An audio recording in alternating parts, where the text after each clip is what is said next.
अस्सलाम वालेकुम दोस्तों, मेरा नाम है जमील अली और आप देख रहे हैं मेरा channel Quantisis the ultimate learning treasure. I hope कि लास्ट 2 क्लासेस जो इफ एंड और की थी वो आपने देख ली होंगी और उनको अच्छे तरीके से समझ भी लिया होगा। आ, वो 2 क्लासेस इसलिए इम्पोर्टेंट थी क्योंकि उसमें मैंने कॉम्बिनेशन ऑफ फार्मूलाज बताया था, if with in, if nested if और इफ एंड और के साथ। ठीक है, तो अब इसी तरीके से क्लासेस चलेंगी। आज के लेसन में हम लोग पढ़ेंगे वी लुकअप। वी लुकअप को मैं आपको डिटेल में समझा दूंगा, इसके बाद इसके भी कॉम्बिनेशंस आपको समझाऊंगा कि किन किन फॉर्मूला के साथ कंबाइन हो सकता है। तो चलिए आज का लेसन शुरू करते हैं। ये मेरी स्क्रीन पे देखिए आप कि वी लुकअप है। सबसे पहले यहाँ पर आ जाते हैं। वी लुकअप आपसे 4 आर्ग्यूमेंट मांगता है। सबसे पहले वो मांगता है लुकअप वैल्यू। अच्छा, पहले वी लुकअप का मैं आपको एक कॉन्सेप्ट थोड़ा सा समझा दूं कि वी लुकअप यूज किस लिए होता है। V lookup basically database matching के लिए, यानी कि एक डेटाबेस में कुछ वैल्यूज हैं और दूसरे डेटाबेस में कुछ वैल्यूज हैं, तो एक डेटाबेस को दूसरे डेटाबेस से हम मैच करवाते हैं ताकि वो वैल्यू हम दोनों में मैच कर सकें कि वहाँ पर कितनी वैल्यूज मौजूद हैं और इसमें कितनी वैल्यूज मौजूद हैं। फर्ज करें एक में 5 वैल्यूज हैं और दूसरे में आपके पास 10 वैल्यूज हैं, तो 5 वैल्यूज उसमें लाजमी मौजूद होंगी, तो तभी आप उसको मैच करवा रहे हैं। और दूसरा ये मैचिंग वैल्यूज की एक्सट्रैक्शन के लिए भी यूज होता है। फर्ज करें एक डेटाबेस में आपके पास एम्प्लॉय आईडी मौजूद है और दूसरे डेटाबेस में एम्प्लॉय आईडी के साथ उसकी सैलरी भी मौजूद है, तो आपको एम्प्लॉय आईडी के अगेंस्ट में उसकी सैलरी एक्सपेक्ट करनी है, तो आप दूसरे डेटाबेस से उसको मैच करवाएंगे। तो ये इसका बेसिकली डेटाबेस मैचिंग पर्पस होता है। अच्छा, आप इनके इसके आर्गुमेंट पे चलते हैं। देखिए, वी लुकअप सबसे पहले आपसे लुकअप वैल्यू मांगता है, यानी कि जिस वैल्यू के अगेंस्ट में आप दूसरे डेटाबेस में या किसी भी दूसरी जगह पे सर्चिंग कर रहे हैं वो वैल्यू। ठीक है, उसके बाद टेबल एरे। टेबल एरे क्या होती है कि जो वैल्यू आप लुकअप वैल्यू दे रहे हैं और दूसरे डेटाबेस में वो लुकअप वैल्यू जिस कॉलम से शुरू हो रही है उस कॉलम से लेकर आगे जहां तक आपको वो वैल्यू मतलब रिक्वायर्ड है, यानी कि पहले दूसरे तीसरे चौथे कॉलम में, तो वो वहां पर उसकी पूरी टेबल एरे एक हम उसको डिफाइन कर देते हैं। वो अभी मैं आपको समझाता हूँ। ठीक है, तीसरा आर्गुमेंट वो मांगते हैं कॉलम इंडेक्स नंबर। जैसा कभी अभी मैंने आपको बताया कि पहला दूसरा तीसरा कॉलम लुकअप वैल्यू जो होती है और जो डेस्टिनेशन डेटाबेस में जो आपका होता है जहाँ से आप वैल्यू उठा रहे होते हैं, तो लुकअप वैल्यू वहाँ से पहला कॉलम होता है। यानी कि फर्ज करें अगर मंथ है, लुकअप वैल्यू में आप मंथ दे रहे हैं, तो जिस डेटाबेस से आप सर्चिंग कर रहे हैं मंथ की, वहाँ पर जो मंथ का कॉलम है वो फर्स्ट होना चाहिए, क्योंकि उससे, और ये हमेशा लेफ्ट टू राइट चलता है, राइट टू लेफ्ट नहीं चलता। ठीक है, तो वी लुकअप का ये रूल है कि ये लेफ्ट टू राइट चलता है। तो लेफ्ट साइड पे, मोस्ट लेफ्ट साइड पे उसकी पहली लुकअप वैल्यू का इंडेक्स कॉलम मौजूद होना चाहिए। ठीक है, और लुकअप रेंज में हम नॉर्मली इसको फॉल्स करते हैं। ये ट्रू भी होता है लेकिन फॉल्स एग्जैक्ट वैल्यू के लिए होता है, और ट्रू जो होता है वो अप्रोक्सीमेट वैल्यू के लिए यूज होता है। वो हम बाद में देखेंगे, लेकिन आज हम फॉल्स ही सीखेंगे। ठीक है, तो ये आर्ग्यूमेंट हो गए। अच्छा, अब आर्ग्यूमेंट हम देखते हैं। ठीक है, अब फर्ज करें यहाँ पर मैं F3 में मैं वी लुकअप का फॉर्मूला लगा रहा हूँ। ठीक है, और उसमें हम आर्ग्यूमेंट क्या क्या देंगे वो यहाँ मैं आपको लिख कर बताऊंगा। ठीक है, उसके बाद हम फॉर्मूला में इंप्लीमेंट करेंगे। अच्छा, लुकअप वैल्यू हमारी है E3। ठीक है, तो लुकअप वैल्यू हो गई हमारी E3। ठीक है, अच्छा, टेबल एरे क्या है हमारी? टेबल एरे ये मंथ से शुरू होगी। ठीक है, कॉलम नंबर फर्स्ट होगा इसका और ये 2 होगा, यानी कि मंथ फर्स्ट कॉलम होगा और ये सेकंड से सेकंड कॉलम होगा।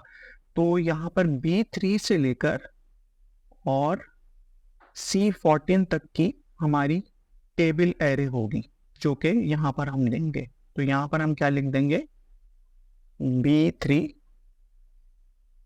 कॉलन और C14, ये हमारी टेबल एरे होगी। सही है, अब column index number. Column index number क्या है? जैसा कि मैंने आपको बताया था कि पहला कॉलम होगा जो वैल्यू हम दे रहे होंगे उसका होगा, और दूसरा जो हम वैल्यू लुकअप कर रहे हैं उसका कॉलम होगा। तो ये सेल्स हमारा सेकंड कॉलम हो गया, 2। ठीक है, और उसके बाद मैंने आपको जैसा कि बताया था फॉल्स। ठीक है, फॉल्स या फिर जीरो, फॉल्स या फिर स्लैश कर देता हूँ उसको, जीरो। ठीक है, एक वैल्यू हम दे सकते हैं। ठीक है, अब हम यहाँ पर फॉर्मूला इंप्लीमेंट करते हैं, is equal to V lookup ठीक है, अब देखिए ये आपके सामने पूरा एक इसके आर्ग्यूमेंट्स ओपन हो गए। पहला है लुकअप वैल्यू, दूसरा टेबल एरे, तीसरा कॉलम इंडेक्स नंबर और चौथा रेंज लुकअप। ठीक है, ये मैंने आपको वहां पर लिखकर भी बता दी। तो अब हम इसको रेफरेंसेस के थ्रू, लिखकर बहुत टाइम लगता है और नॉर्मली ऐसा होता भी नहीं है, तो हम इसको रेफरेंसेस के थ्रू ही लेकर चलते हैं। ठीक है, lookup value this one, comma, table array. Table array दे दी हमने, देखें B3 to C14। ठीक है, कॉमा, तीसरा index column number 2, comma, false. True या फॉल्स उसने खोल दिए, यहाँ पर फॉल्स सेलेक्ट करेंगे, टैब दबाएंगे और ब्रैकेट क्लोज, और ये इसने जनवरी की वैल्यू दे दी। ठीक है, अब इसी को हम यहाँ पर फर्ज करें कि हम इसको अक्टूबर कर देते हैं, तो इसने यहाँ पर अक्टूबर की वैल्यू प्रिंट कर दी। ठीक है, अच्छा अब एक और चीज बताते हैं आपको, इसको हम सेम यहाँ पर कॉपी करके और यहाँ पर पेस्ट कर देते हैं। ठीक है, पहले वैल्यू में तो कोई फर्क नहीं पड़ा, लेकिन अगर मैं आपको दूसरी वैल्यू F2 करके दिखाऊं तो आपने देखा होगा कि रेंज मेरी आउट हो गई है। ठीक है, रेंज क्यों आउट हुई है, इसका एक रीज़न है, वो रीज़न मैं आपको भी एक्सप्लेन करता हूँ। वो रीज़न ये है कि जो रेंज B3 से हमने C14 तक दी थी, वो उसको हमने एब्सोल्यूट नहीं किया था। एब्सोल्यूट का मतलब ये होता है कि हम उसको लॉक कर देते हैं। लॉक हम कैसे करते हैं कि हम यहाँ पर आएंगे, सिंपली इस रेंज को सेलेक्ट करेंगे, ठीक है, और इसमें F4 प्रेस कर देंगे, तो वो क्या करेगा कि डॉलर साइन दोनों साइडों पे, यानी कि C पर भी, C का मतलब कॉलम है, 14 का मतलब रॉ, B का मतलब कॉलम, 3 का मतलब रॉ। ठीक है, इस सबको उसने लॉक कर दिया, यानी कि अब हम इसको आगे जाके पेस्ट करें, लेफ्ट पे, राइट पे, अप डाउन कहीं भी पेस्ट करेंगे तो वो इसको हटाएगा नहीं अपनी जगह से। दोबारा ट्राई करते हैं, ये देखें, इसको मैंने कॉपी किया तो यहाँ पर पेस्ट कर दिया। अब आप देखें रेंज अपनी जगह पर इंटैक्ट है, सही है। तो ये चीज होती है कि एब्सोल्यूट रेफरेंस, ये एब्सोल्यूट सेल रेफरेंस कहलाते हैं, यानी कि हमने उसको एक जगह पे लॉक कर दिया। ठीक है, इसी तरीके से क्रॉस सेल रेफरेंस होते हैं, वो अभी मैं आपको नहीं बताऊंगा, अभी आप थोड़े कंफ्यूज हो जाएंगे। अभी आप एब्सोल्यूट सेल रेफरेंस पर ही रहिए ताकि आप आगे जाकर आसानी से उसको सीख सकें। पहले आप इसकी प्रैक्टिस कीजिएगा, उसके बाद। ठीक है, अब हम यहाँ पर इसको कोई और वैल्यू दे देते हैं और उसका हम इसको मई कर देते हैं, तो यहाँ पर उसने मई की वैल्यू प्रिंट कर दी। ओके, अच्छा एक और चीज आपको सिखाता हूँ, यहाँ पर हमने इसको दोबारा से पेस्ट कर दिया, ठीक है, और यहाँ पर हमने इसको कर दिया May 25। अब यहाँ पर आ गया NA। ठीक है, अब क्या करेंगे, तो एरर को टैगल करने के लिए, एरर क्योंकि यहाँ पर May 25 मौजूद नहीं है हमारे पास, तो उसने May 25 की वैल्यू को सर्च नहीं किया, उसने फाइंड नहीं की, तो उसने बोल दिया कि भाई ये नॉट अवेलेबल है। NA का मतलब नॉट अवेलेबल। तो ये एरर बड़ा अजीब सा लग रहा होता है कि समटाइम जब ये एरर आता है तो हम थोड़े से इरिटेट हो जाते हैं कि यार अजीब सा लग रहा है। तो इसको काउंटर करने के लिए एक फंक्शन आता है इफ एरर का, यहाँ पर मैं आपको दिखाता हूँ इफ एरर। ठीक है, इफ एरर क्या मांगते हैं आपसे, दो आर्ग्यूमेंट, वैल्यू, ठीक है, वैल्यू वो जहां पर एरर है, अगर एरर है तो इफ एरर, अब जहां पर एरर है और कॉमा, अगर एरर है तो उसकी जगह पर करना क्या है। ठीक है, तो हम क्या करेंगे, सिंपली यहाँ पर हम वी लुकअप के बिल्कुल स्टार्ट में जाते हैं और यहाँ पर लिखते हैं इफ एरर।